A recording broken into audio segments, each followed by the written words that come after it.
lettings business. As Femi said, some of you buy properties, some of you rent properties, others of you have bought properties and might want to rent them out yourselves. Have we got many people in tonight that rent properties out as a landlord to somebody else? Yes, yes. So a few of us in here rent properties currently. For those of you who don't and you think, well, actually, I wouldn't mind doing that, let's do that.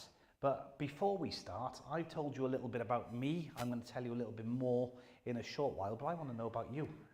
So in the next 30 seconds, those of you who didn't get the opportunity last week to share, let's find out a little bit about you, who you are, as you can see there, who you are, what you do, and really what you're looking to get out of this evening. Tell us a little bit about you. We'll go this side to begin with. Tell us about yourself. I think that's off.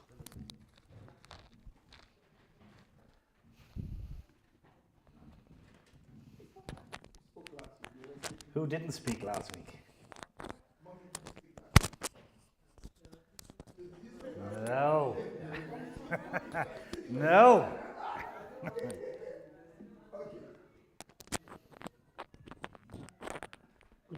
Good evening. Yeah, my name is Alex. I currently work as a support worker. I used to be a project manager back in Nigeria in tech industry.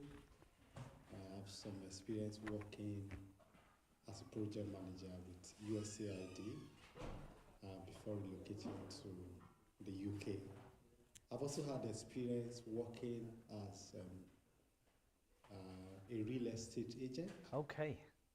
I remember 2018, I emerged as the best business officer in one of the fast growing real estate in Nigeria. They call them Adron Home. I think. Fantastic. Thank you so much. So Good to hear. you say USAID. I'm glad you've left Nigeria now.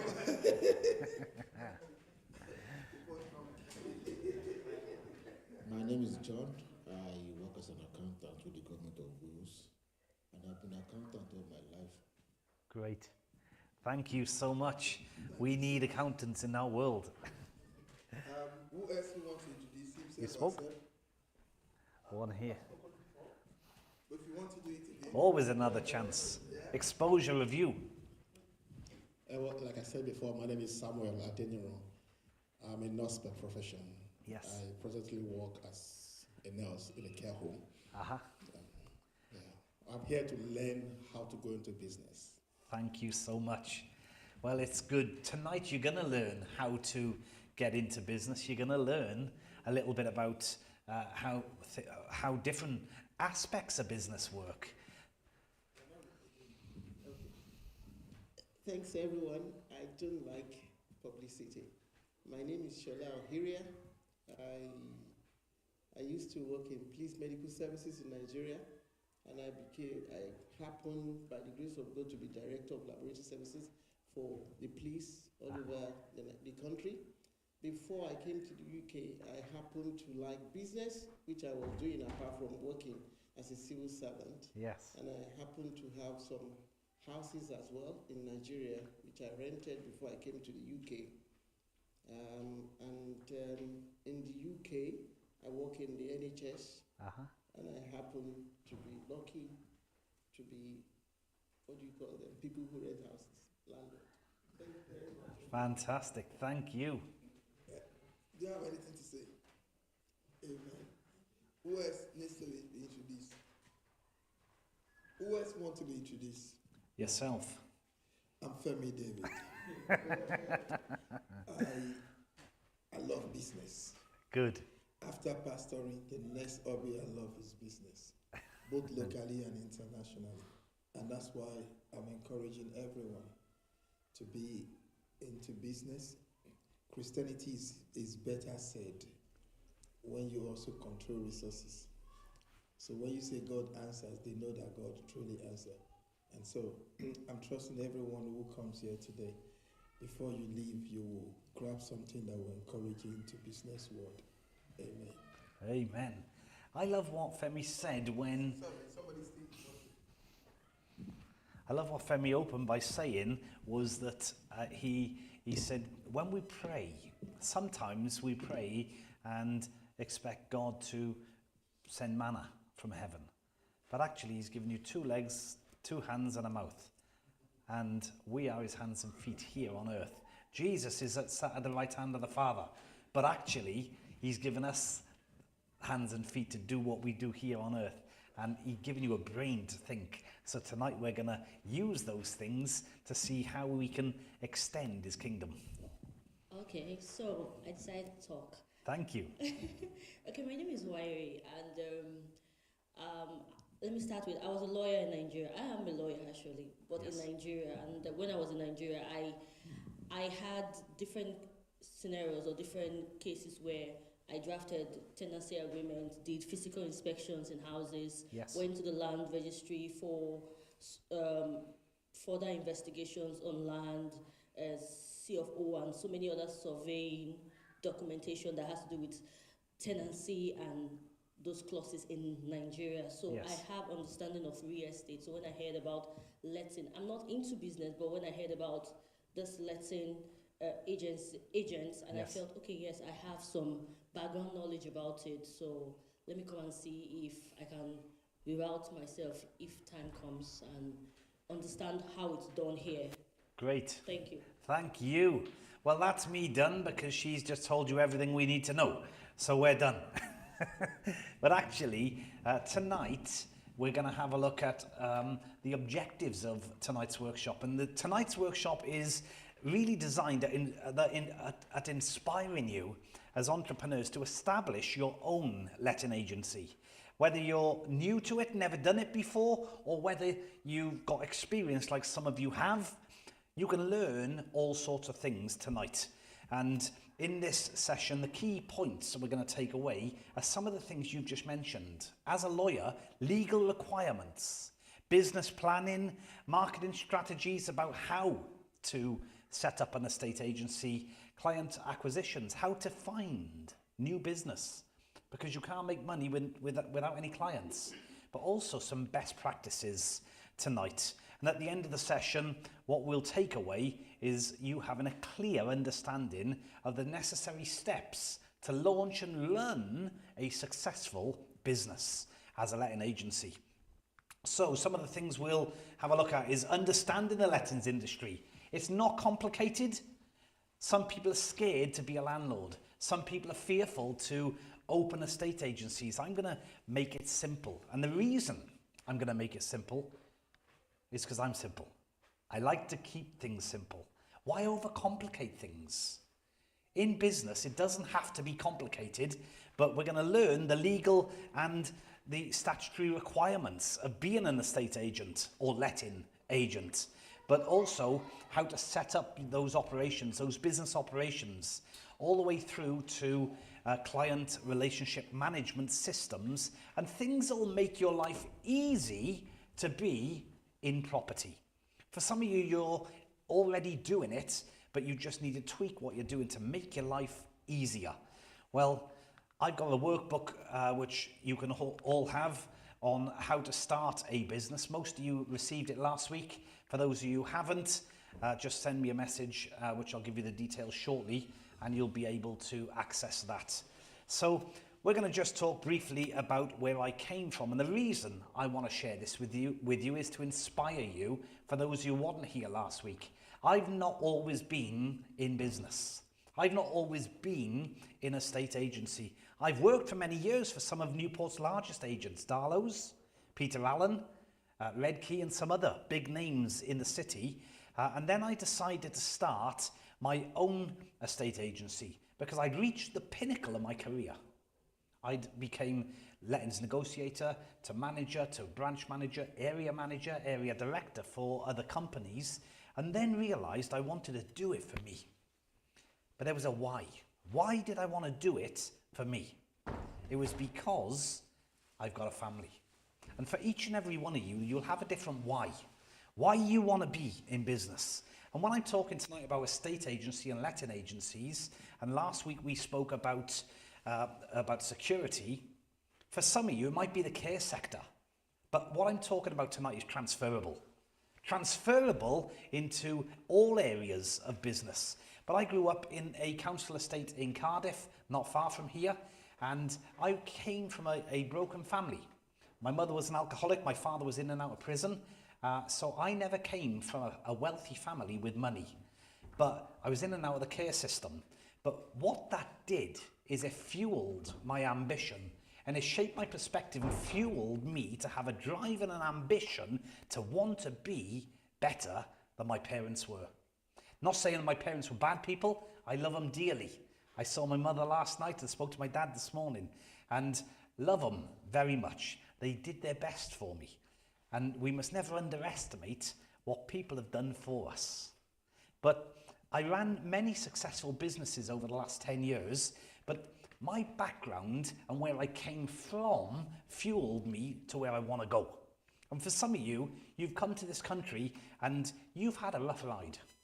You've had a tough life, but it's given you a grit in your stomach and an ambition and a drive and a determination to be better for the future.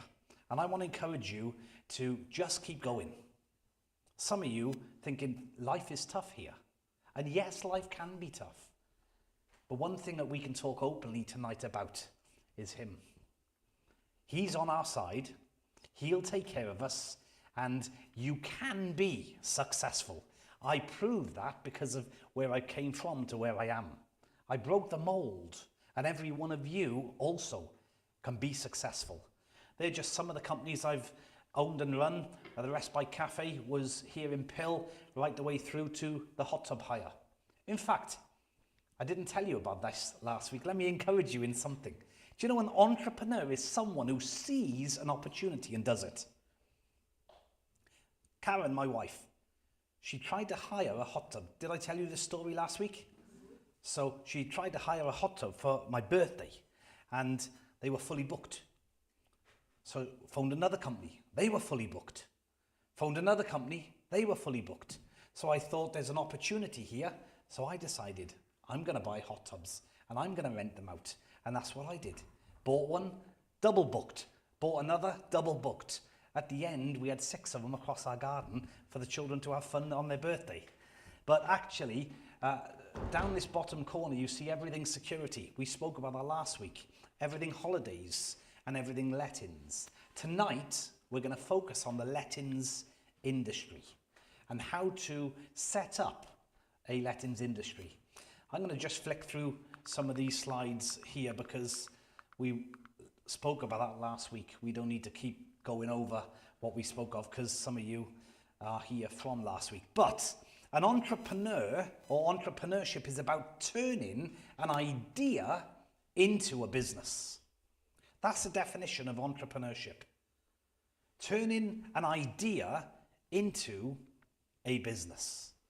And an entrepreneur, you and me, and I don't say an entrepreneur, me, I say us. An entrepreneur is someone who sees an opportunity and does it.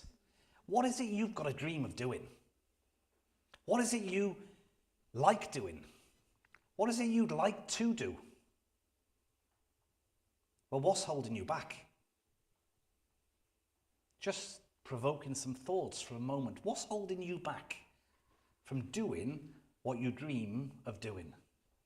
If that's to have an accountancy practice instead of working for somebody, what's holding you back? If it's to open a care agency, supplying staff to care homes across South Wales, what's holding you back? If it's to be a transport delivery company, delivering all around this nation like DPD, what's holding you back? I seen a photograph recently of Amazon in 1964 and how they started with one single desk in a cupboard of a room with papers stacked high all around it. You're never too old to start. I forget the age of KFC, the owner. You've probably seen him on social media. Was he 64? If I'm not mistaken, don't quote me on that. But the owner of KFC started KFC at the age of 64. If I'm not mistaken, he may even have been older. Someone's going to check it now. So, started his business at 64. You're not finished yet. You're not finished. You're never too young and never too old, because you can do and be successful. But why do you want to do it? Is it for financial freedom? Is it for independence? Do you want to be successful in business for you? And I'd encourage you tonight to find your why. 62? 62 years of age. A gentleman at retirement age started his business. How many of you been to KFC? Give me a wave. Tell the truth now you're in church. KFC. I'll tell you the truth now. I went there last week before I walked in this place. I didn't go there tonight. I promise. But at 62, he started his business. There's nothing holding you back. Do you know the only person that's holding you back? You. Stop making excuses. It's time to start saying yes to some of the things that you can do. But why do you want to do it? Because I met a client today and I was talking about the why. Why do I do what I do? Don't get me wrong, I love doing what I do and helping business owners. But do you know the real why of why I travel the country? Why I go up and down helping people to be successful in business? And it's not to help people in business. It's to fund and finance the ministry. We run a ministry, and just like Paul the apostle made tents to go and fund and finance him traveling, I run the business to fund and finance the ministry. If it was good enough for Paul, it was good enough for me. So I travel to churches up and down this country, edifying and encouraging the body. I was at a chapel yesterday here in Wales, in Lewderyn, just outside Newport, not far from here. Wonderful, beautiful little congregation of people, 25 or 30 people there. But going to that chapel, running the business, enables me to fund and finance the ministry. That's my why. That's why I do what I do.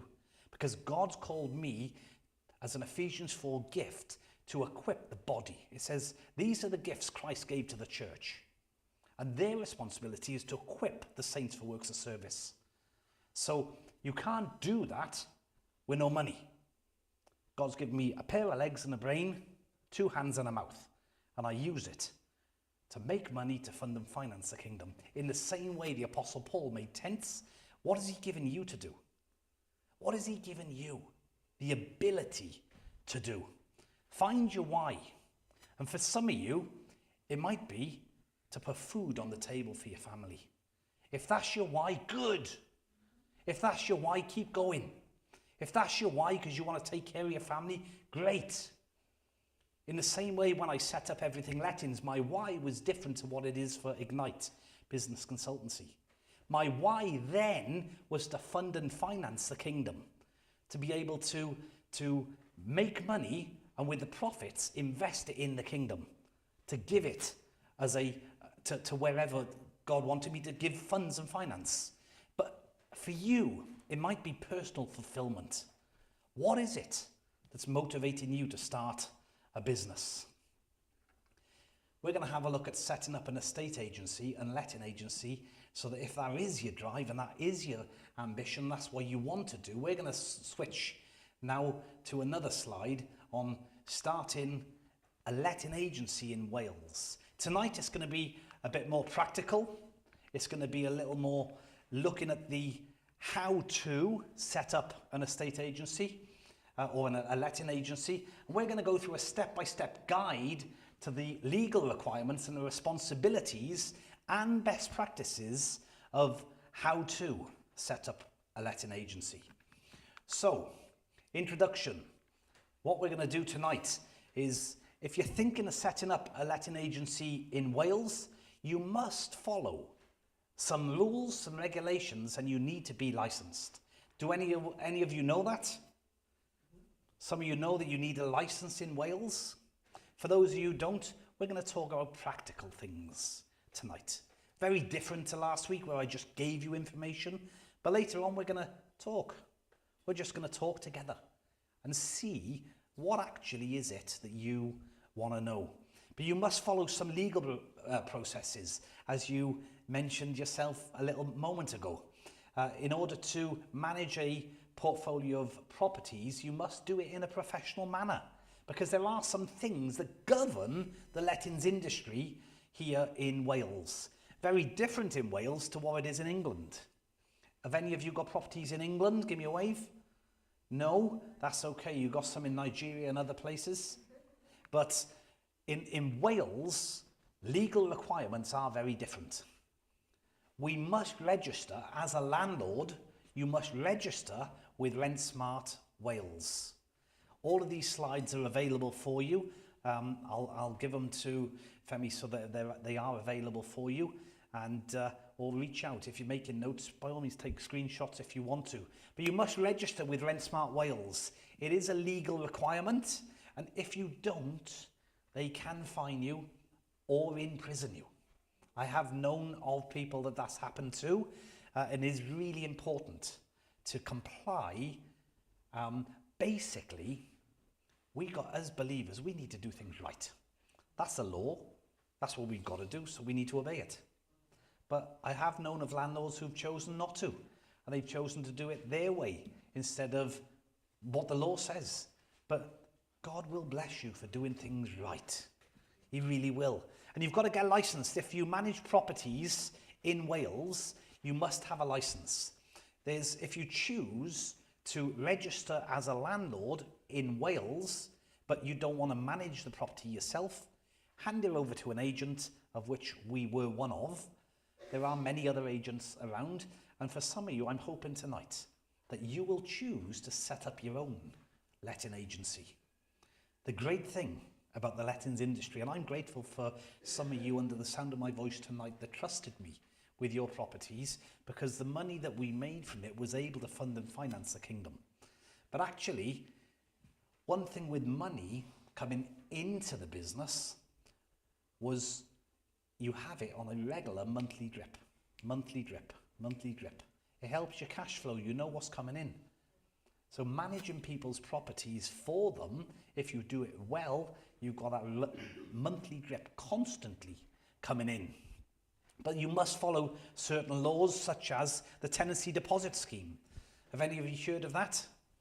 Tenancy deposit scheme, there are 3 of them in Wales. We'll look at them in just a short moment. But we need to comply with certain certificates and regulations. But one of the things that you must do is when you rent out a property, there's a whole process of things.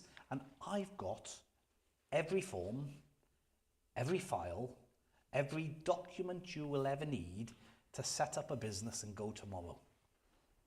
And it's available for you.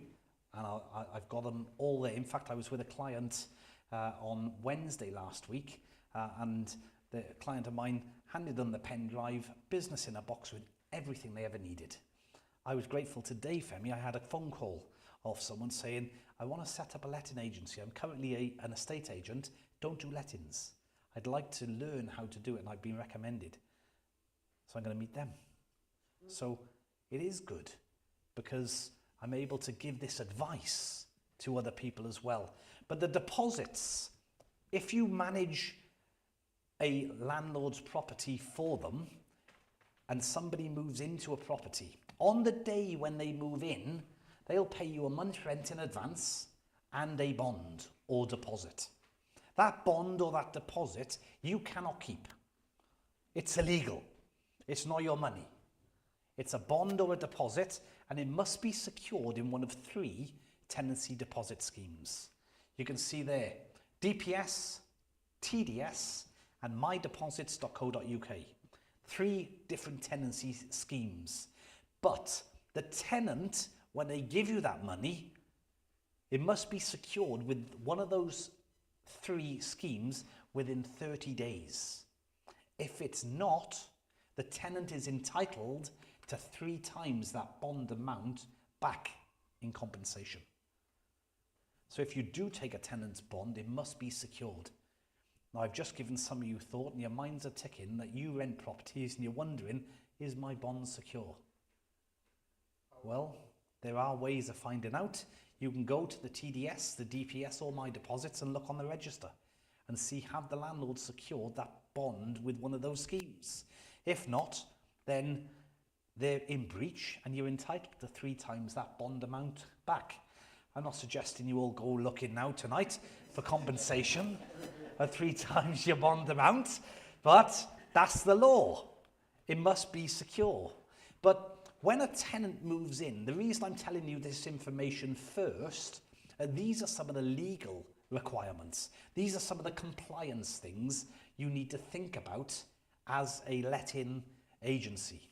In a short while, we're going to look at the practicals of how to set up a letting agency. But the reason I'm telling you this tonight at the start is compliance. Compliance is so important that you need to know how to do things and some of the things that you need to know and what you need to do. But the second most critical area, which trip most people up, is safety certificates. Safety certificates. There are 3 safety certificates by law mandatory that a landlord has to have. One is a gas safety certificate. This is an annual certificate. And again, for some of you renting, how many of you, you don't have to actually raise your hands, but I was going to ask how many of you are renting, but no need to show of hands. But if you are renting, your landlord needs to give you a copy of a gas safety certificate every year. It needs to be done annually to ensure that property is safe for you to live in. If you don't have one and you are renting, make sure you get a copy and make sure the landlord is complying. It's for your safety. And that's the priority, is your safety. But also, if you are a landlord or an agent or thinking of setting up an agency, tenant safety needs to be a priority, because gas kills. What if the gas leaks? Do you want people's blood on your hands? No. Therefore, compliance is important. We have to do things right because we want to make sure that people are safe. Second thing, which is only came in 2 years ago, is EICR, an electrical safety certificate. That was a whole nightmare two years ago, where landlords had to have an electrical safety certificate on their property. Some landlords had to have rewires of all their houses because they were so out of date. But sparks cause fire. Fire kill. Therefore, an electrical safety certificate, again, is mandatory. And it needs to be done every 5 years. Once a certificate is done, valid for 5 years, make sure you, well, we're going to talk in a moment about systems and things to use to keep you alerted so you don't miss it. You know, the number one thing that catches agents out is not being on top of inspections, not being on top of certificates, not being on top of the things that they're paid to be on top of by their clients. So if a client, you're a letting agency and someone's paying you to do a job, do it well. Have the certificates. Be aware of when they're due. And the third thing is an energy performance certificate. Just my opinion, but not worth the paper it's written on. However, if you had an EPC, an energy performance certificate in this place, and changed all the bulbs, it's valid for 10 years, an EPC. But if you change the bulbs in this place, it altered the rating. If you did works in here, it changed the rating. If you put more insulation in and made it more energy efficient, it changed the rating. But valid for years, but actually it's a legal requirement and you've got to have it. So make sure these certificates, if you are managing landlords' properties, you know when they're due so it doesn't trip you up. But the good thing is, which we'll look about money, is these are services you can charge for. If you're a letting agency and you're managing landlords' properties and you're arranging these, you can charge the landlord the privilege of you organising it. We used to get landlord gas safety certificates done for our clients. They don't want to be messing around getting gas certificates every year. We'd organise it for them. But because we're organising it, we charge them the privilege of getting that done. More money for us. More money for you as letting agents. So, as well as gas safety certificates and all of these things, the property must be fit for human habitation. You don't want people living in rough, damp, mouldy, disgusting houses. The property must be free from mould. It's got to be free from hazards. So if the bath's leaking and the floorboards are all rotten, then the house must be fit for human habitation. But also it's got to have proper boilers, and the heating has got to be working. It's not fair for let people live in rough accommodation. If some of you are living in property full of damp and full of mould at home right now, this is law. Your landlord has to do it. They have to, because it needs to be fit for human habitation. In the same way as a letting agency, you need to take care of property to make sure that it's up to a standard.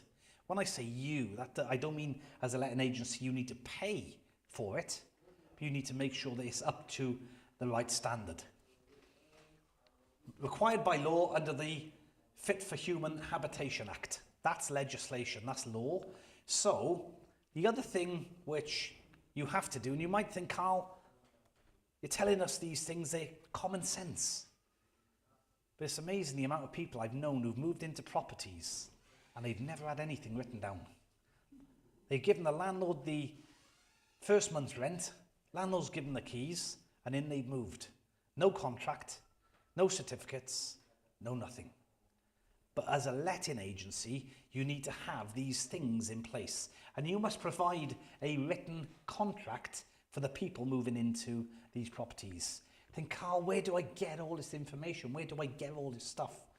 We give it to you in a package. It's, as I said, like a business in a box. We've got all the templates. There's no need for you to have to go and get them. Why reinvent the wheel? But in Wales, the law changed from tenancy agreement. Any of you aware of the term tenancy agreement? Yes? That changed to an occupational contract 2 years ago. So now you're not a tenant, you're an occupational contract holder. Change of word means the same thing. But actually, an SOC is a standard occupational contract or occupation contract under the Home Wales Act. It's an act that was passed and it's law. So tenancy agreements were done away with, and SOC is the new word for a contract. Same thing, nothing's changed, just a different word. And then the agreement should include the details you see there. It should show clearly how much the rent is, when it's due, and all the information that you need. But when it comes to evictions, if you, as a letting agency, decide you don't want someone in there, or the landlord decides they don't want someone in there, can you just kick them out? No? What's your thoughts? Yes? No? Maybe? No. Why not? If they're not paying the rent, why can't we just kick them out? It's only fair, isn't it? No. Let's see why. So, the eviction rules. You cannot remove a tenant without following the legal procedure. Our lawyer just told us. No. Listen to them. There are laws around it. I have had landlords who said, actually, I don't want that person in my house anymore, kick them out. They're not in contract anymore because they've been there more than 6 months, kick them out. The law protects the tenant and protects the landlord. A written occupational contract protects you both. That's why you need one. But also, you cannot just kick them out for no fault. If you just don't like them, you can't ask them to leave. But actually, if you want to ask somebody to leave, you need to follow the right process. For non-fault evictions, if you want your property back, for whatever reason, you want it back, you need to give the tenant 6 months' notice now. It used to be 2 months. You'd issue on what was called a Section 21 notice of possession, and you want that property back. 2 months' notice, tenant, you can get possession of the property. If they then choose not to go, you can take them to court, get possession. The Rent Smart Wales and the law under the Housing Act changed this to protect tenants, and it's now 6 months for a tenant of notice. You need to give them 6 months' notice. That's good in one way for a letting agency because you're guaranteed the rent for 6 months more. You still, as a letting agency, the one managing the property, you're still guaranteed income. So look on the bright side of the coin. It's harsh sometimes, but it's good for you as letting agents, as landlords, and those of you who are landlords in the room, you think, not so good for me though. No, I agree. But we're looking at it from a letting agent's perspective this evening. And evictions must follow the Renting Homes Wales Act of 2016 requiring a court order if you want possession. You can't just kick a tenant out and say, I don't want you, off you go.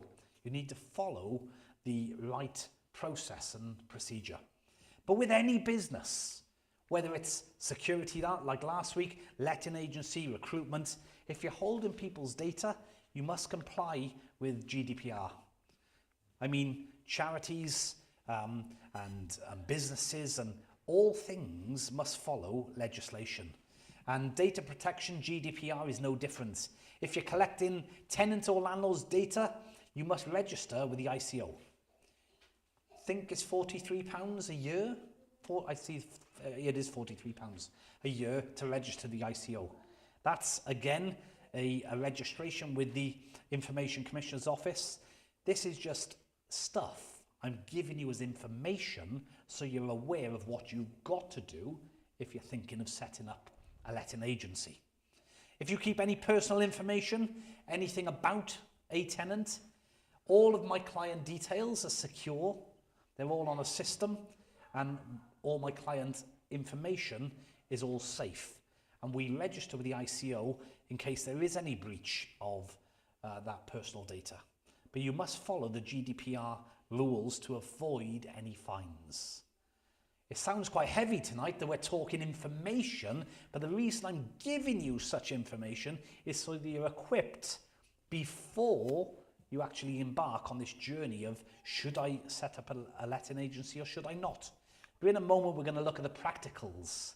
But I mentioned earlier as well of law and some of the things you've got to do. If you're setting up a letting agency, you also need to comply with the Client Money Protection, CMP. So client money protection, if you handle money such as rent or deposits, you must join a CMP scheme. Client money protection, I'll show you the logo in a moment. You can just register CMP and register and join that scheme. You keep clients' money very separate. So I have a client account. For all my clients who pay me, it goes into a ring-fence client account. It's not my money, client money. Then I transfer it into my account if for my own fees. So for example, the letting agency, client account, all money comes in to the client account. Rent, bond, everything, all into the client account. It's protected, it's ring-fenced, and it's governed by CMP. It could be a Lloyds Bank, Barclays Bank, you open the account, but it's a business ring-fence client account. Then, from that client account, my 10% as a managing agent, I used to transfer that into my director's account. That's my money for my services, my 10% of what I was charging the landlord. Then the remaining money, it's not mine. I'm collecting the rent. So out of that, let's say £550, 10%, £55 goes into my client out of my client account to my director's account. You following? That's my money, £55 for every house I'm managing. The remaining balance is not mine. Whose is it? It's the landlord's. It's the client's. It's the landlord's money. Therefore, it's not mine. I need to give it to the client. I need to give it to the landlord. So that remaining balance gets transferred to the landlord so that they can pay their mortgage and whatever other outgoings. It's their money. They do what they want with it. So it's important that you keep your business money separate to your personal money.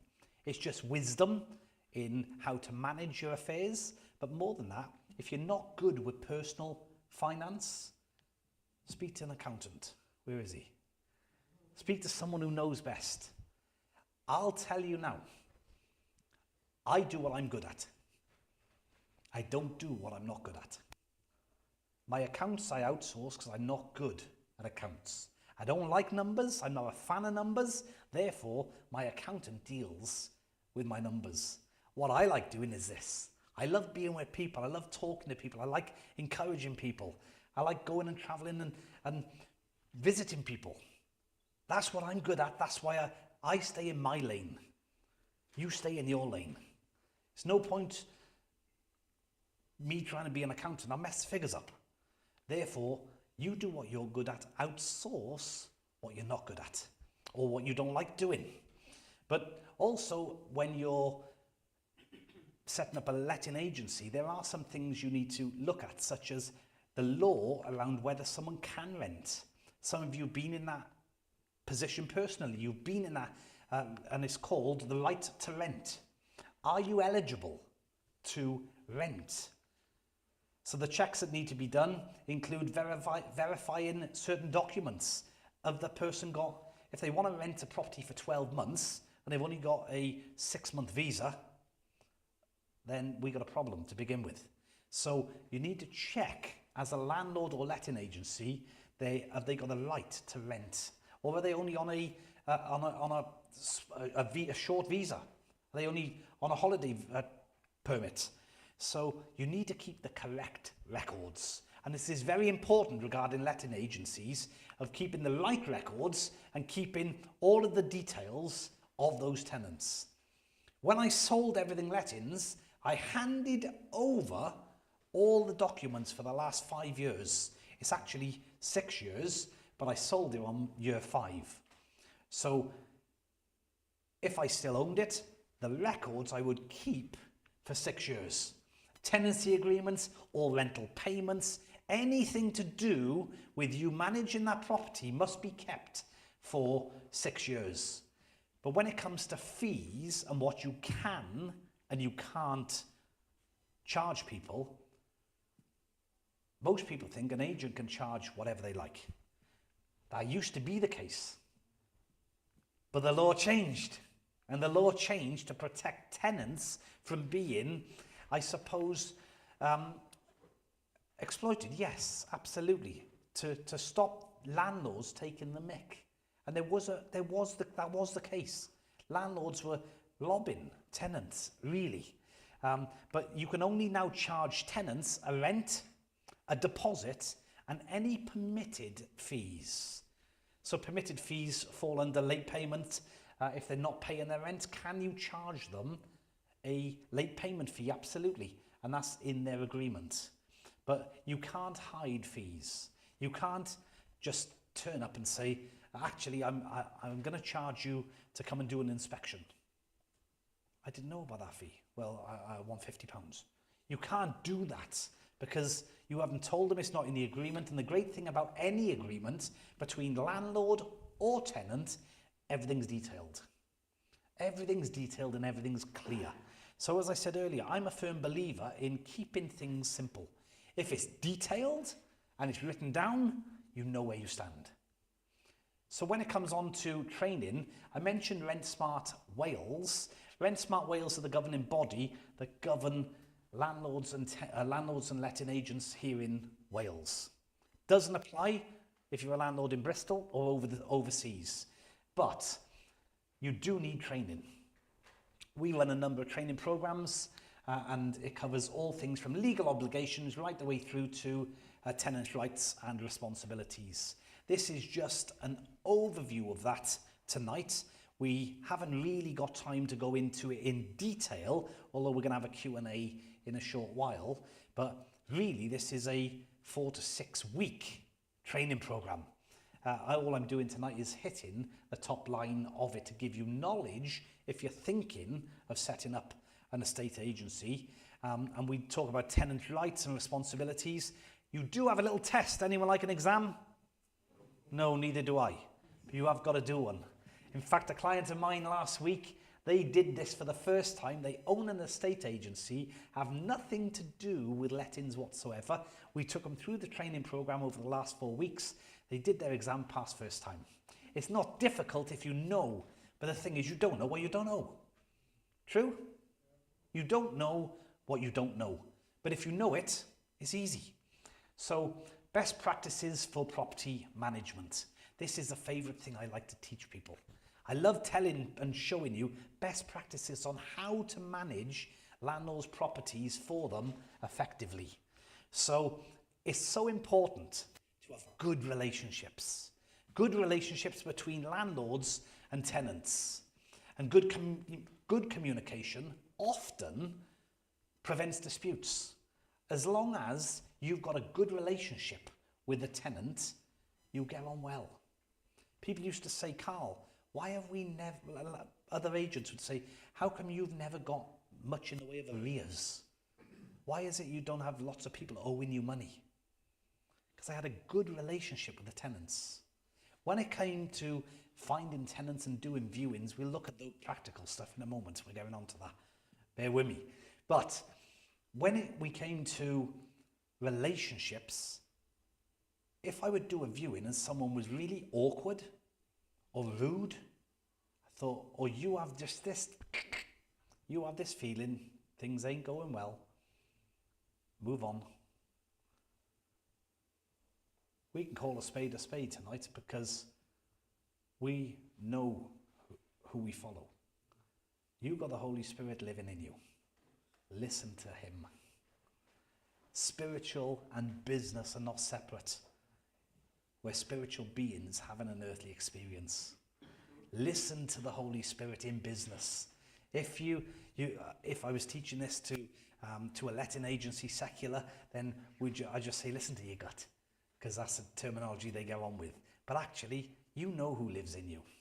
Listen to him, because it'll save you heartache and problems further down the road. Even in all areas of business, trust in the Lord with all your heart. We're going to move on, or I'm going to start preaching. But actually, be clear. Be clear with your tenants. I had a great relationship with the tenants. I had a good relationship with them. That's why I didn't have much rent arrears. If they ever defaulted or they were late, I'd phone them, because I had a good relationship with them. When I moved them in, and I maintained that friendly, approachable relationship. If they were ever late, there were things I put in place. I never had late payments, because when you move them in, you put them on a standing order, and that standing order, I took that piece of paper to the bank. And these are some of the things I'll teach you in person. But I took that form to the bank myself to ensure that standing order was set up. I knew on the 1st of March, 1st of April, 1st, that money was coming in. Because they filled it in, they signed it, I took it to the bank. Making sure that payment regularly was set up. If it defaulted because genuinely they had no funds in their account or something, I'd phone them, go knock on the door, go and just be friendly. Have good communication, because it prevents disputes. But also be clear with the tenant on their responsibilities and what they have to do. That'll come on to when they move in, what you should give them, which is a welcome guide. But actually, be there for the tenants and help them, because often a tenant just needs you to hold their hand through the process. If when you first, as Femi, I quite encourage you what Femi said earlier, actually some of you have relied on him for a long time, and not necessarily you, but people have relied on the church, help me, and needing their hand held. But actually, some people do need their hand held, and you can help people to move into a new home in a new country sometimes, and they don't know what to do, and you can help them along the way. But one thing once they move in is they will have issues. They will have problems. They will have maintenance issues where their boiler breaks down or stuff happens, because that generally happens when you rent a house. But when it comes to property maintenance, best practice for this is keep logs. Keep logs and do regular property checks to prevent issues. So you see, the important thing about managing a property is the landlord is paying you to look after their property for them. They're paying you a fee. So you need to check the property and make sure that it is how it should be. Have a maintenance schedule. Have a list of if a tenant reports maintenance, what you should do. What you're responsible for, tenant, and what you're responsible for, landlord. But keep a track and keep a log. I'll share that with you in a moment. But some of the things that you need to ensure that if the heating breaks down in the middle of winter, the tenant's not left for days without heating. As a letting agency, treat people how you want to be treated. And that's why I was successful in my agency, is because I treated people how I wanted to be treated. Some landlords, they would say, will you rent this property house out for me? And I wouldn't put a dog in it. In fact, I wouldn't even put a dog in it. It was rough. There was one house up in Tallygarth, up towards Pontypool, to Tallywayne, Pontypool direction. And I went in and looked at this property. It had no doors hanging on there. The internal, no bathroom door. And I said to the landlord, what about this is on the take-on, when I was going and giving him a valuation. And sometimes you'll go and value a property and look at a property and the door will be missing, but they're in the middle of maintenance, in the middle of getting it ready to let out. And so what about the door? Oh, I'm not putting a door on there. Bathroom. No door. I said, what about the family? Mum, dad, 2 little girls maybe in the house. Can't have a bathroom with no door. Ah, it's fine. No, it's not fine. And there is where the rubber hits the road. Sometimes you'll have to say, thank you very much, but no thank you. Would you be happy living in that property yourself?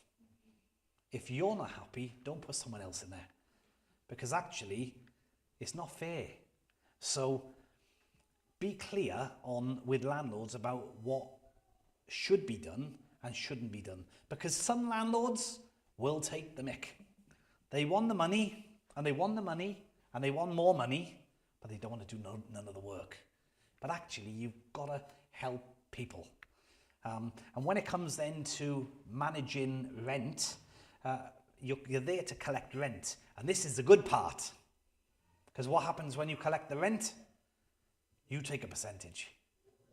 This is the part where it goes in your pocket.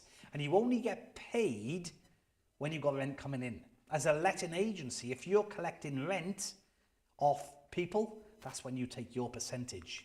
So, collecting rent and managing arrears. As I said, we didn't have many arrears, and I'll teach you and show you how, because it's not complicated. How do you not have rent arrears? Put them on a standing order.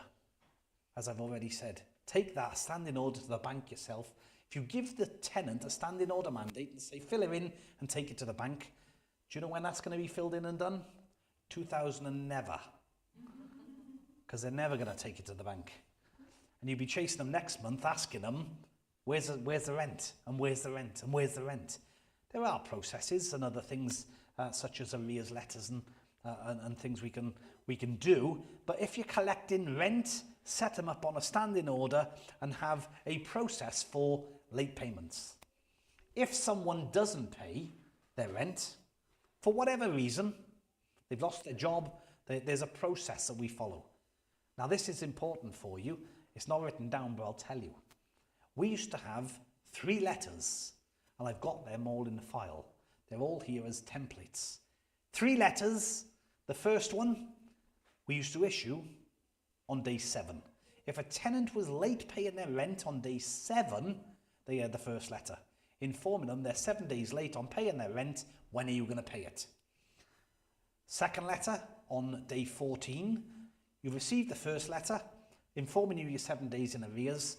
You're now 14 days in arrears, a little bit firmer, a little bit harsher. When are you going to pay? Third letter, day 30. 30 days, informing them of their legal rights and for them to seek legal advice, because on day 31, straight to the small claims court. And there are ways of dealing with prolific non-payers. You think, oh, that's harsh. They'll only ever do it once. And they won't miss a payment again. Because there are ways of dealing with people legally. Now, as a lawyer, you're probably used to that. And for some of you, under the sound of my voice, you think, that's just harsh. That's not kind or not nice. But actually, if you've got that good relationship with someone, and like I spoke earlier about tenant relationships, you'll know if someone is honest and someone has genuinely lost their job and they need help. Well, it might just mean, if they've lost their job, do they need help in other ways? We're believers at the end of the day. If they don't have food on the table, can we point them in the right direction of a food bank or Jesus Cares or some other things in the city that are there to help them as a family? So when it comes to tenants moving in and moving out, it's so important that you do things right at the start. Some of the things that you need to do, such as the moving process, is have a detailed inventory. Because when it comes to them moving out, what are you going to compare the checkout with? Checkout matches the inventory? Great. Bearing in mind, when we started, I said you collect the first month's rent and bond. Did I say that? The bond is there for dilapidations and rent arrears. At that point, where a tenant has moved out and they've ruined the property, how are you going to prove that the property was damaged? You need an inventory at the start on them moving in. Again, I've got all the templates there. They're available for you. And explain the tenancy agreement clearly. What I used to do is sit down with a tenant. They'd sign their tenancy agreement, fill in their standing order mandate. We'd go through it and show them, give them all the documents. And then when it comes to exiting and then vacating the property, we do a final property inspection and checkout report. The checkout report and the inventory should marry. If they don't, then you've got dilapidations. You've got problems in the property, then you can make a claim on the bond. Are you still with me? Are you following? We're going to go into Q&A in just a moment, but one thing I mentioned was it's important to give the tenants a welcome pack. In that welcome pack, it explains everything to do with them living in the house, from the day they move in until the day they move out and everything else in between, including what day the bins go out. Because do you know what? On the first week when they move in their house, guess who they're going to phone? You. When are my bins due out? Phone someone who cares. But actually, how do you know what bin is due out on what day for all the properties across the city?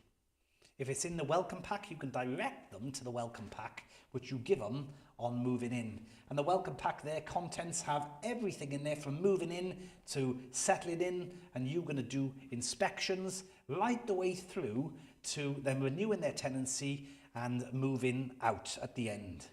But how do you get started as a letting agent? How, from this knowledge or overview, do you get started going forward? So, as owning Everything Lettings, you have to register with the Property Redress Scheme and CMP, the Client Money Protection. I mentioned that earlier. There are some things legally you will have to have, such as insurance. Last week we spoke about insurance in the security industry. Nothing changes. If you're in business, you need business insurance. Public liability and professional indemnity. Professional indemnity insurance because you're giving advice. If you're giving advice, people can sue you if you give them the wrong advice and they're at a financial loss. Therefore, protect yourself, have insurance. But starting at the top, this is how to get started now. If you're thinking, leaving here tonight and starting, you need to register with Rent Smart Wales. You need to complete the required training for your license and set up your DPS or alternative deposit protection service account. Then you need to ensure that the property that you're going to take on meet the standards and make or have clear tenancy agreements, otherwise known as, what are they called now? Shout it out. Absolutely. I haven't got everyone sleeping on me. Standard Occupational Contracts, SOCs. So, have those SOC records, but then also start advertising the properties and finding tenants. Once you've done those first few or 5 things, you're then able to start advertising landlords' properties. You can advertise them, find tenants and move them in. But before that, Think about it practically from a business perspective. Where are you going to advertise? Rightmove, Zoopla, On the Market, Facebook Marketplace, Gumtree, the newspaper, the Royal Gwent Hospital. There's lots of places. I used to go in the Royal Gwent Hospital before we moved to the Grange, and I used to go there every Tuesday afternoon, walking up and down the corridor, pinning notices on the notice board and run out of there before security caught me. Because doctors are looking for accommodation. They're walking up the corridor and they're, property to let. You're looking for good quality tenants? I was putting them on all the notice boards. If I was ever down around Cardiff, I'd whip into the UHW, pin them on all the notice boards. Save advertising on other spaces. But that there, again, all these slides are going to be available to you. So we run, as I said, this is just an overview tonight because time won't permit for us to talk all night about it. It's a 6-week program.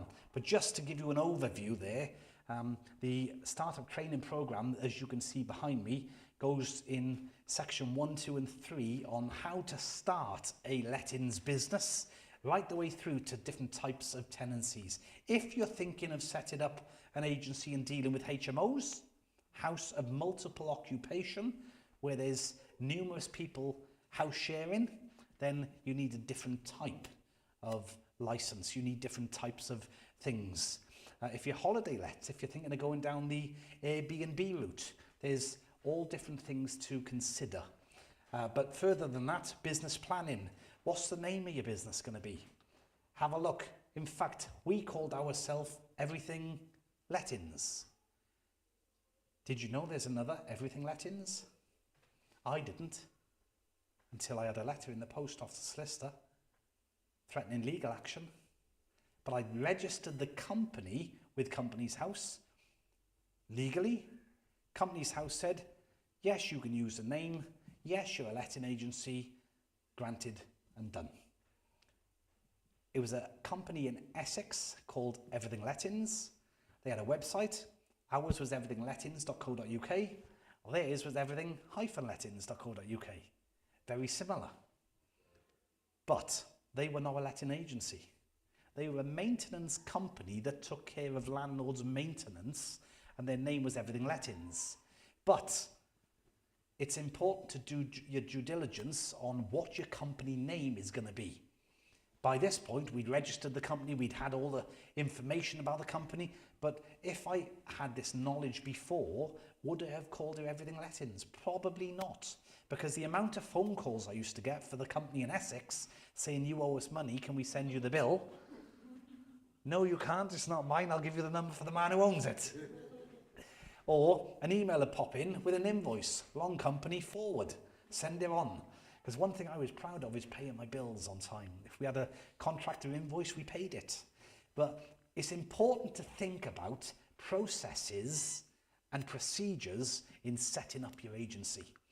So as you can see there in section 4, having systems in place and folders on your, I still am paperless. My whole office is right there in front of you. I don't have a filing cabinet. I have hundreds of filing cabinets within there. But it's having processes in place to make your life easy. If you're a paper person and you like filing cabinets, great, run that route.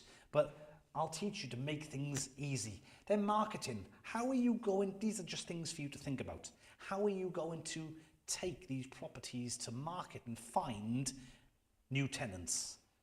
We'll look at some of those things. There's networking on there. I love networking. I built my business through networking. Getting up early in the morning, going to breakfast meetings.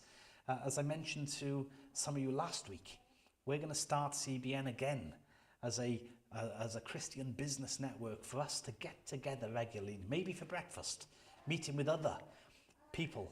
I go to one and there's me as a business consultant, there's an accountant, there's a solicitor, there's lots of different people that meet for breakfast. And sometimes in business it can be lonely.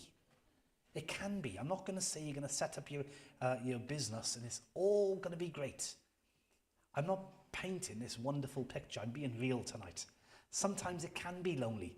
That's why it's important to have good people around you, that when things are tough, you can reach out and support one another.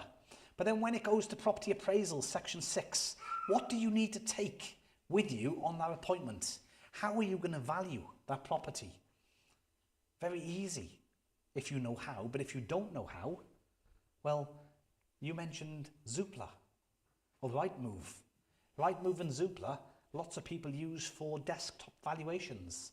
You can filter it, put up from here in Mountjoy Street, 3-bedroom houses within 1 mile radius in the last 3 months. And it'll pop up every 3-bedroom house in the last 3 months or last month, however you filter it.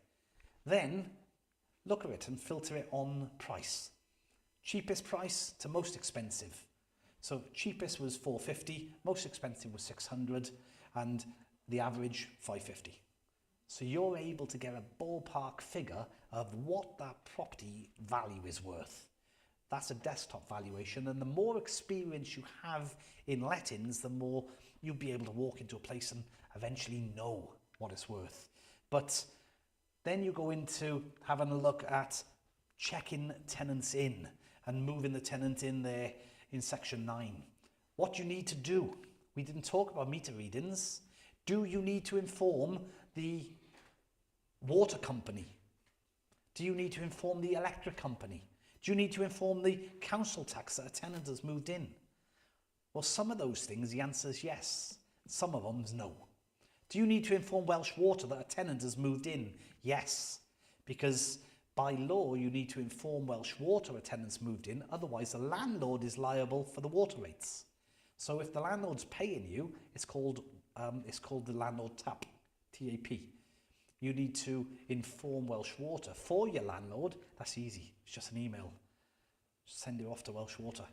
Same with council tax. I used to email Welsh Water and council tax titled new tenant move in, name, telephone number, contact, copied and paste, a standard line saying these are the details of the new tenant moved in on this date.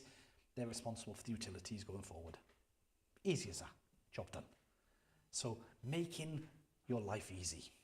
So on to managing the tenancy. Let me just check the time for us. Managing the tenancy, I know this has been lots of information. We're going to wrap up shortly and go into a Q&A. But how to manage the tenancy effectively. All of what I've told you tonight in these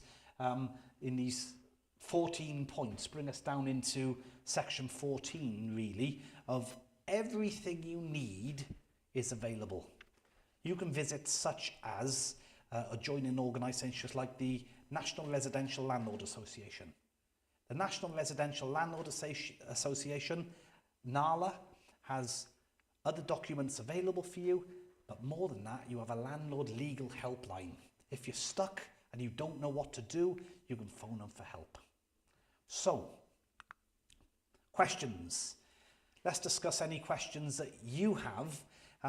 And if you do need help with landlord licensing, training, any legal requirements, or anything that we've discussed this evening, reach out.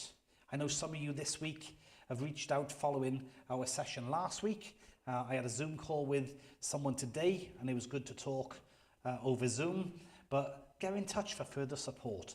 I want you to be successful. If you want to be a letting agent, I would love nothing more than to see your board all around the city of Newport. You would say, but Carl, Newport's got enough. Yeah, Newport have got enough, but there's also room for you. There's room for you and you. There's room for each and every one of you, because when you go to a hairdresser, on a street full of hairdressers, they're all the hairdressers all together. If you go uptown to Bridge Street, where are all your estate agents? All together. But there's enough room for all of them.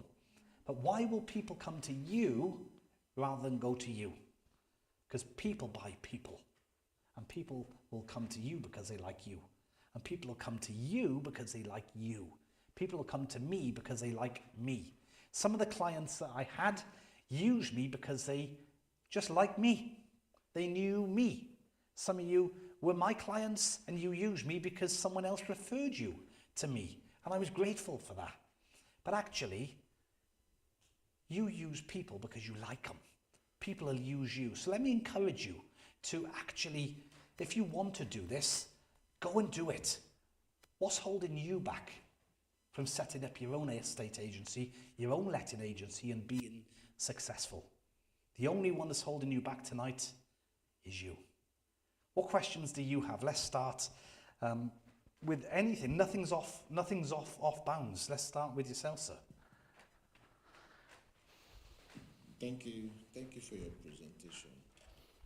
My first question, the registration with ICO, is that for every tenant or just one-off, no matter the amount of tenants you have? With the ICO? Yeah. For the business. Yeah, So it's not per individual tenant. The ICO registration covers Ignite Business Consultancy and all of my clients within. So it's not registration for each individual tenant, because you'd have hundreds. By the time you grow your business, you're going to have hundreds and hundreds of clients and people. Thank you. The next one is, can the rent be increased arbitrarily or without genuine reason? For instance, around June last year, I got a mail from my agent that they are increasing my rent, and the reason they gave was that there is inflation, that the rate keep rising.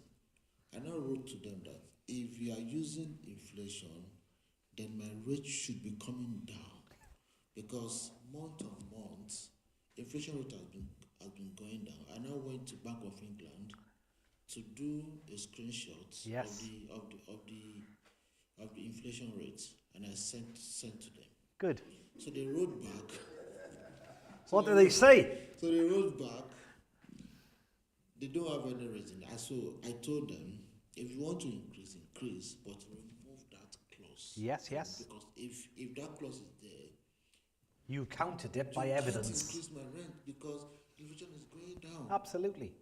Yes, to answer your question, yes, an agent can increase your rent, and you as an agent can increase the rent. The more you increase the rent, guess what? The more money you're making. So you charge 10%. There's two ways of making money. Increase the landlord's fee or increase the rent. If the rent's 10% and you're increasing it from 500 to 900, you're making more money. Or you do both, increase the landlord fee and increase the rent.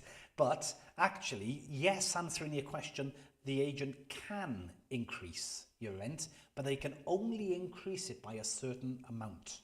They can only increase it by 6% annually. So it can only be increased by a certain percentage. So on 550, 6% was not a great, I'm going to check that figure now, because in fact, I'll check the figure and come back to you. It was 6%, that was then, it might be 8% now. It's certainly not double the rent. If your rent is £500, they can't up it like that to £1,000. They can't. It might be market value that they charge you 500 and now market value and everything in the area is £900. They still can't increase it dramatically. We had landlords ask that. They realised the rent was £700 and they're only charging £450. Well, we want £700. Can you increase the rent? Absolutely, you can increase the rent, landlord. But you can't do it in one go. What you can do is increase the rent annually until you get to that amount. But by the time you get to that amount, the rent will probably be even more. The other way the landlords could do it, or the agent can do it, is tenant out, new tenant in, higher amount.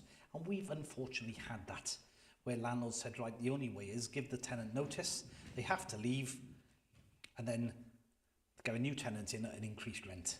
The only downside to that is that the landlord will have setup fees, new fees, all these other increased costs to set up a new tenancy. So answering your question, yes, a tenant can have their rent increased, but only by the correct percentage or the maximum percentage, which I believe is 8% annually. I'll check the figure now before we end. Any other questions? Tell me. Yes. So, you know, when tenant is looking for apartments, Yes. and they fill the forms and send back, and the agent send it to the landlord, Yes. who do a review and pick. During that time that the landlord is picking tenants, does the agent get paid? Does the agent Get paid. say it one more time? During that time that the house is vacant, Yes, yes. because the landlord is picking, Yes. "Oh, I don't want this, I don't want this, I want this." Do you get paid? Yes. So, while the landlord's deciding, what the agent can't do is send that landlord all your data. Remember we talked about GDPR? Yeah. The agent needs to protect your data. They can't just go sharing your data with the landlord. What the agent can do is say, we've got 3 people. And I can tell you, Mr. Landlord, I've got 3 people, 1, 2, and 3, but I can't send the landlord all your private information because that's your information. So I can say that I've got an accountant earns £25,000 a year, based in Cardiff, able to get good landlord references. I've got someone who's in the care sector, and then I've got someone who's unemployed, not working. Would you like the unemployed one not working on housing benefit? Yes, okay, let's go with that one. Very unlikely. Or, no, I don't want that one, so fine, park that one. Well, we're between 2. So, what I did know of this in the industry where they would almost put a wall between the 2 people. That one's offered 800, someone else has offered 800. Do you want to increase your rent bid? 850? And it's almost like an auction. That's not fair, is it? It's not fair, and it's a bidding war. If it's advertised at 850, the rent's 850. The landlord's happy with the rent at 850. You don't want to create a bidding war because you might get someone, he really wants it, but he can't afford 850, 900, and he's get himself into debt for it. So actually, that'd be unfair. But really, as an agent, you want to do the best thing for your client, the landlord, but also the best thing for the tenant. You're going to be managing that property as a letting agent. So the person you're going to pick is the person who you feel is best suited for that property. So if it's a teacher with 3 children, a husband, wife, 3 children, or it's a single male and it's 3-bedroom house, who is that house best suited to? A man who lives on his own with 3 bedrooms, or a family that need 3 bedrooms? Both of them are similar on salary. Both of them, they're nice, both nice people. But actually, who's the best suited tenant to that property? And that's what will guide you. Make sense? Okay, so between that time when the last tenant moved out, Yes. and when the new one comes in, Yes. so I'm saying, do you get paid during that time? Do you get what? Sorry. The agent. Paid. Sorry. You Do I get get paid? My apology. I totally misheard you. Do you get paid? No, you don't. No. You only get paid on when the tenant is in there. So you only ever get paid when you're collecting rent.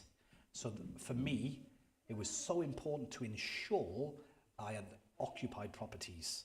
How I did it, and how most agents do it, is when a tenant gives notice they're leaving, start marketing the property. Within your tenancy agreement, occupational contract, it states in there that you're going to market the property within the last 30 days of their tenancy. Within that last 30 days, you market it, you do the viewings, you line up a tenant so that the day the tenant vacates, you do the inspection, the checkout, ready, and line someone up to move in. Then someone moves in, you get paid. So you're getting paid when the property is being managed by you. Otherwise, agents wouldn't care. They'll just, they have 20 properties all empty and vacant and don't care about it. Make sense? Great. Last question. Last question, we're coming to you next. Then you and you. And you. Everyone's having a turn tonight. We're in for a long night. He's an accountant, he got questions. So if a tenant is moving out, is it a must to repaint the walls? It depends if they've damaged the walls. My house with my children, no. Because if my children drew over the wall, they'd know about it. But actually, if you got a family in there and they're letting their children draw and scribble all over the walls, and I've been into some, and you'll find that particularly in certain ethnic groups where people are slightly more relaxed. Polish people will very strict, very clean, very professional. Never ever miss the rent of a Polish family. They are so and they are immaculate. That's just my opinion from experience. And different ethnic groups are different. And certain cultures, they all live in one room, downstairs in one room. And then you realise upstairs there's damp starting to appear because they're not heating those rooms. But the whole family live in one room in the lounge with mattresses. Well, they've got a 3-bedroom house and they're all staying in one room. I mean, I'd like to stretch out a little bit, have a bit of peace and quiet. But everyone's different. So, did I answer that question? Yes, about Painting the walls, it's not stains. If you can, put it back to how you found it. So, as a tenant, put the property back to how you found it. But as an agent, can you stipulate people repaint the wall? If it's different on the checkout report to how it is on the inventory, absolutely. Otherwise, you're taking them out of their bond. Definitely. Lady at the back. Thank you, sir. So I want to ask, you did mention about having children and pets. Yes. Then my second question, how will I know if my money was kept in a bond? Good. My deposit. Very good. First one, children and bond. Children and deposit? Having children and pets. Children and pets. Very good. Very, very good question. Children. Can a landlord advertise to a family, no children allowed? Do you think they can do that? No? Yes? No? Yes? You want to know? What do you think, sir? Yes? Can the agent say no? Children? Yeah? So we got a mixed census. Can an agent say no children by law? No. The reason, which you think is crazy, but it's been, several people have been taken to court over it, which my opinion is just my opinion, and I'm going to keep that to myself. Actually, can an agent say no children to a tenant? No, under the Sex Discrimination Act, the mother who has a child, therefore is then neglected from having that property because she's female. So under the Sex Discrimination Act, Shelter Cymru, the tenancy advocate charity, took a landlord to court and won on the Sex Discrimination Act because the agent discriminated against a female because she was a mother and had children. Therefore, the landlord couldn't say no children. Pets, different ballgame. Pets are part of the family. Can you have pets? Well, I got horses. Can I have a horse in my lounge? No one wants a horse in their lounge. I like horses. I don't want a horse in my lounge. It lives in the stable. But actually, if you've got a dog, it's down to the landlord accepting. If you've got a family with a pet, and they're going to be there long term, and the pet's been with the family for 15 years, and their landlord reference is good and it's glowing, and they're going to be in your house for a long time. Does it matter really if they have a dog? Now, if they have a zoo, different story. And on the application form, it clearly states pets, children, and all the information on the application form when they view the property. If they put on the application form where it says pets, no, and then on move-in day, you realise they do have pets, you've got grounds for eviction. You can say, well, actually, you stated no, but you do, therefore you lied. It's all about honesty. If we're going to have a tenant-landlord relationship, tenant-agent relationship, it's got to be based on trust. And that's why I got on with my tenants, because I spoke to them like that. We got to work together. I trust you, you got to trust me. I'm going to trust you, you're going to pay the rent. You got to be honest with me. So can a landlord discriminate on pets and children? No to children. Pets is up to them, it's their choice. Question. Sir, at the back, you got a mic. Okay, thank you. Let me start from one of his questions. That if, as an agent, if you are presenting tenants to the landlord, would you rather present someone who is willing to pay probably like a 6-month rent upfront? Then secondly, so when you talk about tenants, non-fault eviction. Yes. So the landlord will give the tenant a 6-month notice, right? Yes. Would the tenant pay the rental payments for the 6 months? Then lastly, you didn't talk about the no deposit option Yes. for the bond. So is there anything like that Sure. that the tenants will insure with probably the landlord's property? Good questions. Thank you so much. Answering your first question about 6 months rent in advance or 12 months rent in advance, those sort of things. What I would say is if it's too good to be true, it probably is. We had a case where a tenant used to pay 6 months rent in advance. So they came into the office, they pay their 6 months rent in advance plus bond, and then we need to do inspections, and we go and do the inspection. Property's marvellous, spotless, clean.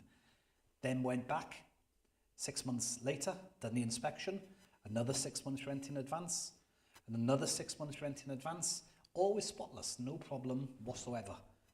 And the tenant was a lorry driver, so they happened to pay, they'd save their money, they'd have them 6 months to pay initially, paid it, then they saved, had the 6 months again, paid it. They lived in Malpas, always paid 6 months rent in advance, no problem, because that's just how they did it. Once they paid the 6 months, they saved for the next 6 months. That way, they just knew that their rent was always paid. I paid 6 months rent in advance when I moved into my house because I had the money, and it just meant I didn't have to worry monthly about having to pay rent because it was paid. Same as my car insurance, I pay that upfront annually. But there are situations and circumstances where people will say, I'll pay 6 months rent in advance or 12 months rent in advance, and they do it as a decoy so that you don't go and inspect the properties. I would encourage you to inspect the properties always, because there have been situations and circumstances where the tenants are not what they appear to be. And you can do all your due diligence. You must do your due diligence. You can have the tenant's IDs on file, the matching bank statements to prove they are who they say they are. But we had a situation where there was 6 months rent paid in advance. And then we went and inspected the property. It was immaculate, as we expected. Went back and done a property inspection on 12 months. Immaculate. Landlord came with us. They were happy with it. Then the tenant paid 12 months in advance. But then we couldn't go into the property, because if it was too good to be true, it possibly was. We were unable to go into the property, couldn't get hold of them. When we're trying to go in and do inspections, couldn't get hold of them. Something happened, and then that property was raided by the police. and then we realised what actually was going on in the property. So I would encourage you to always do your due diligence. If it's too good to be true, it possibly is. So 6 months in advance is fine. Make sure you're doing your inspections, because you want to make sure that you're managing that property well for the landlord. Second question was,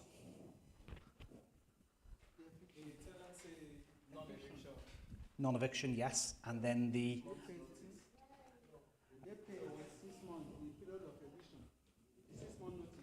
6 month notice. So once they paid the 6 months in advance, can you kick them out? Is that what you mean? When you give them notice. Bear with me, I'll come back to you right now. So on the tenancy non-eviction. Yes, So when the landlord gives the tenant 6 months notice. yes, So will the tenants be made to pay the rents for the absolutely, 6 months? 100%. If they're living in the house, absolutely. It was a non-fault eviction. If they don't like it, move out early. You can't live in the rent. This is what most tenants think. Or the landlord gave me notice, therefore I don't have to pay my rent. How's that landlord going to pay his mortgage? The landlord still has to pay his mortgage, therefore the tenant still has to pay. Bearing in mind, when do you get paid as an agent? When you collect the rent. So as an agent, are you going to let tenants sit in there for 6 months, not get no wages? No.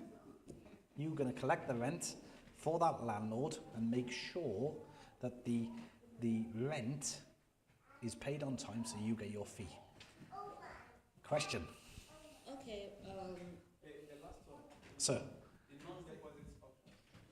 Zero option. So for a tenant not to pay a bond, again, back to if it's too good to be true, it probably is. There are options out there where tenants don't have to pay.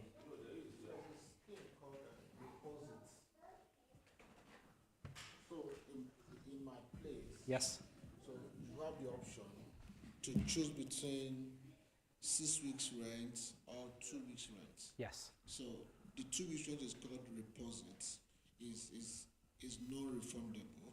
fee, Yes. yes, So when you're moving out and if there is any damage, you still come and fix it.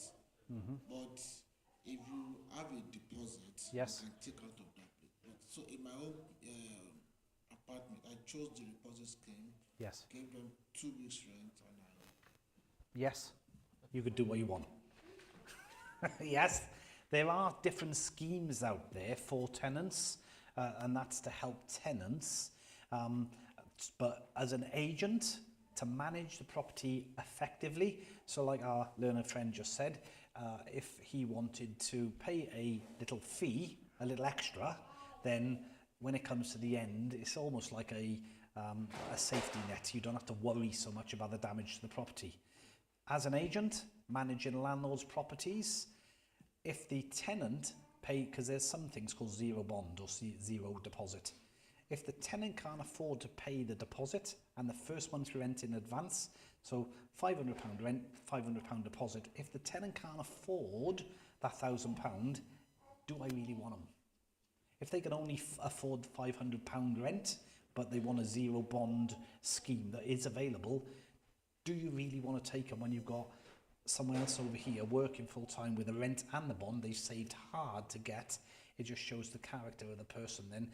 Are they better than that one over there?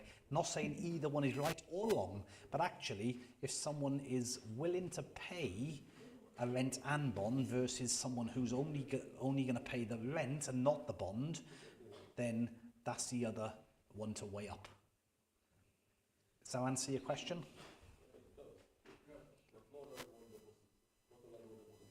The what's that, sir? Like I said, one I'm aware of is you have to pay fixed £350. Yes. Landlord said doesn't want any deposit, pay the money. But if you have any damages, the company will repair, not you. Yes. You pay for £350, that's what you pay. Then your monthly rent. Then where you are living, who you pay the money to, they are called, I can't remember their name again. It's a scheme.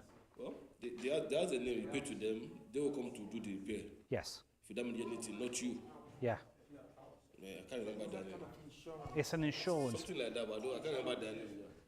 It's a tenancy insurance policy. So it's a tenancy insurance policy. But we're talking tonight from a letting agency business perspective rather than from the tenant's perspective.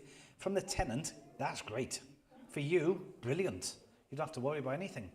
So not talking about you two, but actually, if I look at it from a tenant, Mr. Tenant over here's perspective, great for him, he's going to trash a house. He's not worried because he's paid his excess on his insurance. So he don't care what the house is going to be like. But for me as the business, as a letting agency, I want to ensure that my client, the landlord's house, is taken care of well. Therefore, the tenant is responsible for all damages and repairs, and they need to treat it well. You question for yourself, then yourself, Shola. And you, sir. You're ready when you are. Okay, my first question goes with being a landlord, and you are the one having the letting agency. So when there is no tenant in your apartment, do you still get to pay fees? Like if there is nobody in the apartment, you turn off the light, no water supply, nothing. Is there, and you are still waiting for a tenant to come in? Yes. Are there fees, statutory fees that you still have to keep funding? Yes. As That's the first agent question. or the landlord? I don't think it's for the agent, like as a landlord who, and you're still running, Yes. you are the one running the agency, Absolutely. but you own the house. If you own the house. You own the house. So is it like you just have to put somebody there, or you could just lock it up and say, I don't want stress for a month? Yep. And stuff like that. The second question I have was on the licensing. You talked Let's answer about, that first one and come back to the licensing. Okay. Otherwise, I'll forget the question. So answering your question, if you own a property as a landlord and you lock the door and leave it empty for 6 months, is there anything to pay? Is that what you mean? Do you have any costs? You can get an exemption off a local authority on council tax up to 6 months if the property is unfurnished. Local council will give you a 6 months exemption on council tax as a landlord.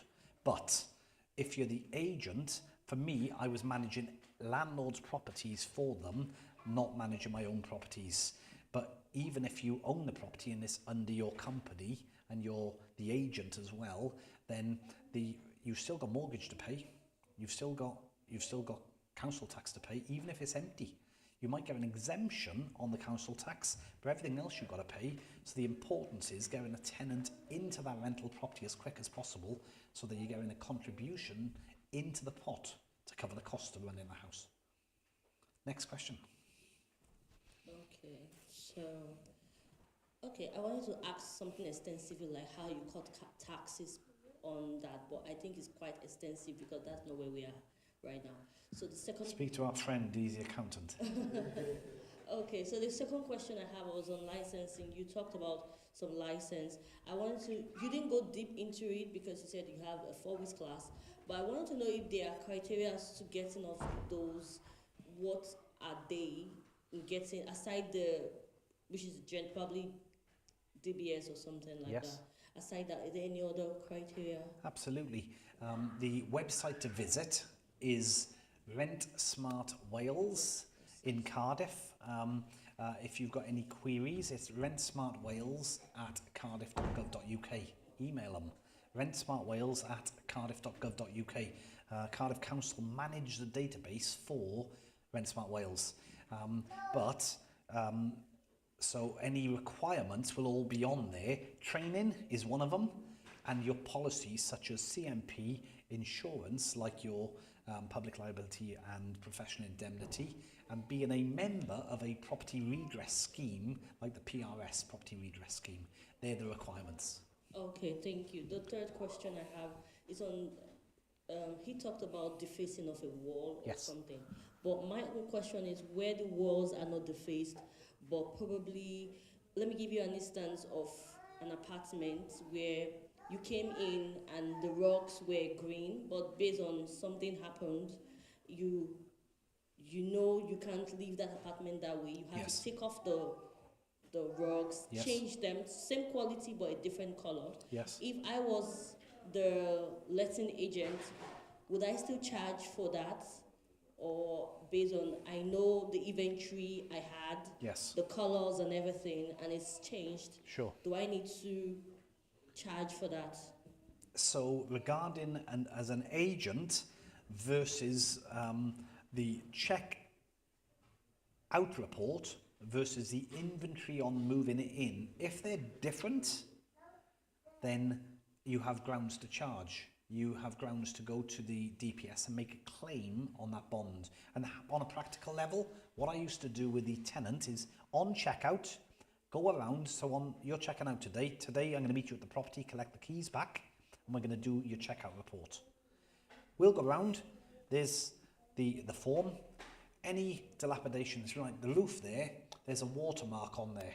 So right there on the form, watermark on the ceiling of the roof.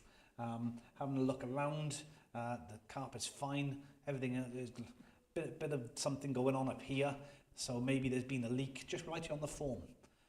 We're both together. We've just inspected your property. There's an iron mark right here on the carpet. There's not, because no one's been ironing in here. But iron mark, someone's dropped the iron. You can see that, so can I. Write it on the form. That's the checkout document.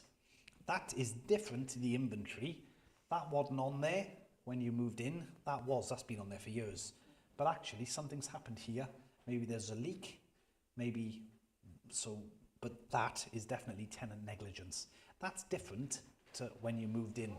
Therefore, when you check out, you collect the keys, and we're agreeing that there's an iron mark on the carpet. You're agreeing because you can see it. We're not arguing about it, we're just agreeing, actually. Did you see that with your own eyes? Yep, it's on the form, I've just written it down. Therefore, we're agreeing. So when it comes to dispute, you're agreeing that there's an iron mark. Well, it's not on the inventory, so you must have done it. I'm not blaming you. I'm not saying, naughty person, you ironed my carpet, but there's an iron mark on there. Therefore, someone got to pay for it, and it's not going to be the landlord, because as the agent, you're working for the landlord, so the tenant has to pay. Either she can get the carpet replaced and pay for it, or it comes out the bond. And the way to claim on that is through the DPS, the Deposit Protection Service, and that comes, the carpet's marked, so it comes out of the bond. Make sense? Thank you. Yeah, thank you. Shola. Oh, sir. One second. Thank you. Yeah, my question is, if the tenant is leaving the property and the damage done, the amount to fix it is higher than the bond, what happens? That's a good, very, very good question. If the amount is higher than the bond, the landlord can go down the route of making a claim in the small claims court. They can then claim for the difference through a solicitor and take them to the small claims court for damages. But actually, the bond, the reason we take a month's rent is a month's rent usually, not always, covers the amount of damage. If it needs a carpet replaced in here, £900 bond will probably cover a carpet and painting and a touch up of a few things in here. More than likely, I've yet to know a bond that doesn't cover all of it, but if they smash the property to bits, you're just grateful to have them out of there. So the likelihood is they haven't been paying your rent anyway, so you're glad to have them gone. But you're right, answering the question, you can go through the small claims court and get the money back. Yeah, concerning the training, what's the form of the training? Is it that individual or say group? We can organize it in a group, and how much does it cost? That's number one. Then the second one, looking at all those licenses, is it during the training that you can estimate the cost of the licenses so that one can budget for them? For the license? For the licenses, to get all the licenses required. Yes. Yeah. can you get estimates of the costs? Absolutely, yes. So that you can budget for absolutely. Rentsmartwales.gov.uk. Go onto the Rent Smart Wales website for licenses, and it'll tell you how much you need to pay. £148 for a landlord registration license, and for an agent license, it depends on how many properties you're managing. 0 to 20 is a certain band. 20 to 100 is another band. When it goes over 100 properties being managed to 500, it jumps dramatically in excess between £4,000 and £5,000. When it's just 0 properties, it's minimal amount. I think it was £87. So it's not a lot of money, but the more you manage, and the license is 5 years. So in 5 years' time, when it comes to renewing your license, if you've got 150 properties, you don't mind spending £4,000 on renewing your license because you're making the money. So you can budget. In regards to the training, I'll send you further information later. Just reach out and let us know, and I'll send you the breakdown of everything you need to know. But it can be in person, it can be in groups. Most of our training we do on a one-to-one to personally set you up as a business. So our training is dedicated to you and creating your business and setting you up as an estate agent, one-to-one training, because we give you all the documents you need in order to get you started. Yes, sir. Thank you very much. You talked about annual gas check. Yes. Annual gas check in a house. Are you allowed to have a gas cylinder in a house? And if you do you also check it annually? Gas cylinder as in a gas bottle, propane bottle, like barbecue bottle? The cylinder, that's the 12 kg? Or Yeah. Like a 12 kg gas bottle for like the barbecue, or no, they're portable. So I've got them. I've got the red propane bottles at home. You know, you got 6 kg, 12 kg, and then the big 47 kgs, the big propane bottles. The gas certificate will not check those sort of things. They're just portable. They're just for your barbecue out leave them in a shed. It's nothing to do with the property. The only thing the gas certificate checks is a landlord gas certificate, making sure that the property and the boiler is safe as a landlord for the tenant. what about the cylinder? How are you sure the cylinder is safe? The gas, like a propane bottle? Yes. Cylinder. Yes, the cylinder, the big one. What would you use it for? No, I'm just asking because some people Keep them. it in the house Yes. for maybe external use. Yes. You can't tell if they're safe. I keep one for the barbecue. I've got 2 or 3 of them because I like camping and different things. So I keep different size bottles. But in the summer they're outside my back door because I have barbecues with them. But they're not. If the sun gets on them or and they explode, well, they're dangerous. But that's down to the tenant. It's the tenant living in there that's keeping them. It's nothing to do with the landlord and the gas safety certificate. So the cylinder inside the house, some people use them for Calagas fires. They'll have a fire, like a portable fire that people run on gas. Lots of old people. They'd only ever heat one room. In the lounge, they'll have the fire going, and they run them on portable gas canisters or cylinders. But actually they're portable, they're the same, they're just like having this tripod sat here. This belongs to the tenant, same as the gas fire. It's a portable item that the tenant's brought in, so it's nothing to do with the landlord. So the gas certificate wouldn't cover those things because they're portable appliances. Okay? Yes. I'm just wanting to continue where he stopped. You didn't talk about your training fee. Sure. Yes. So I have got here, it's not on the slides because I wasn't, but all of these sections here, this is the reason I didn't sort of talk about it is not a sales pitch for me. It's to equip you tonight. I'm not here to sell my services, but the fact you asked, I'm happy to be open and transparent, but this is not a sales pitch for me to sell my services. I'm grateful that you asked. I'd love to engage you as clients, all of you, but I've not come here tonight to win business. I've come here to educate you and tell you. But we charge £300 for each section that we go through. So, but we do the entire course at £1,500. So that's just so you know the sort of ballpark figure.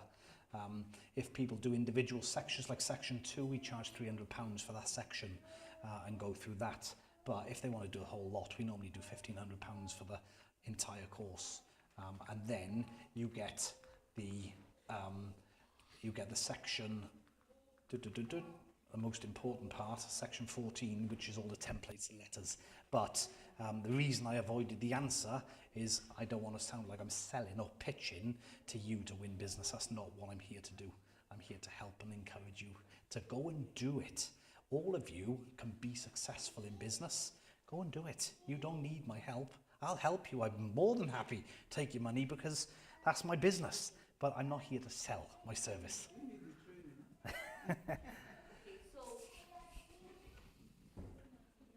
Carry on. Okay, so I'm just asking. I'm Sure. a curious person. No, absolutely, no problem.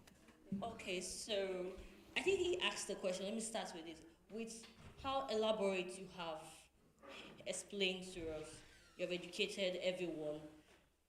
Do we still need the training? That's the first one. Or we could just start from where we are and where we get, wherever we get, then we email you and say, what can we do from here? That's the first No! Okay, that's the first question. Then the second question is this 4 weeks, is it like every day 4 weeks, or there is a particular, maybe weekends or something? Thank you so much. 4 weeks and we spend 1 day together. Tomorrow I'm going up to Aberdare to meet that new person, and it's going to be 4 weeks, and we'll spend the morning together for 4 weeks. It's probably 3 hours. Honestly, you've sat for a long time tonight. You know, most of the time in church, if I'm preaching, 40 minutes, because your mind can only take what your bum can handle. If you're sitting around, you start twitching and falling asleep. Actually, you sat for a long time tonight. So when I'm with someone, normally 3 hours, 4 hours is enough, and then their brain is fried. They're like, too much information. So as long or as little as you need, but normally over 4 weeks, you've covered everything. We can do it in 1 week, meet every day for 1 week if you want. We'll work with you as little or as much as you want. So I appreciate you asking, but answering the question, do you need training? No. You've been given and equipped everything you need. Would I like to train you more? Yes, absolutely. I'd like to work with you one-to-one, but the most important is the section 14, the letters, the templates, the contacts, the templates.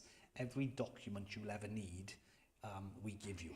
So you have it to go and do, to set up. It's a business in a box, but I don't give that out for free. Follow up, the training, is there virtual opportunity for the training? Maybe Teams, Google Meet? Absolutely, yes. The lady I met earlier today had a call with someone in London this morning for an hour and 40 minutes because Zoom kicked us off then. But yeah, that was virtual, and we meet 4 times over 4 weeks and do it over Teams. But we're local, we'll do it in person. Okay, thank you so much. You. I'm even first. This is my first time of knowing that he does training. Okay, I'm hearing for the first time. But if that section 13 is there, or section 14, or whatever, letters, I think if you want to do business, instead of you making a mistake, get a ready-made template. If you really want to do business, it doesn't worth it for you to go through all the troubles and challenges. 1,500 looks a very high amount of money, but it's worthwhile on the long run. one contract can give you the 1,500 you need it within a year. So I would suggest that you look into that as part of the training.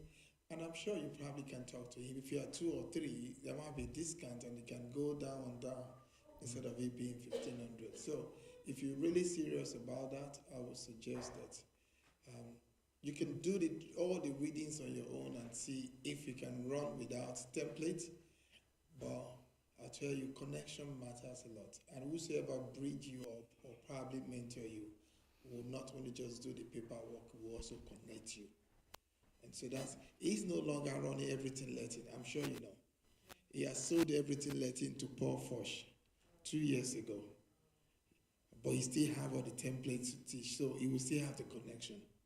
So please, I would advise, if you have some money, don't just do the listening and reading on your own. Try to see if you can also get the connection. The years of knowledge, prior to setting up Everything Lettings, that was 2 years ago since I left. I did it for 5 years, but I've been in the industry for 18 years previously with Peter Allen Darlows and some of the other agents. So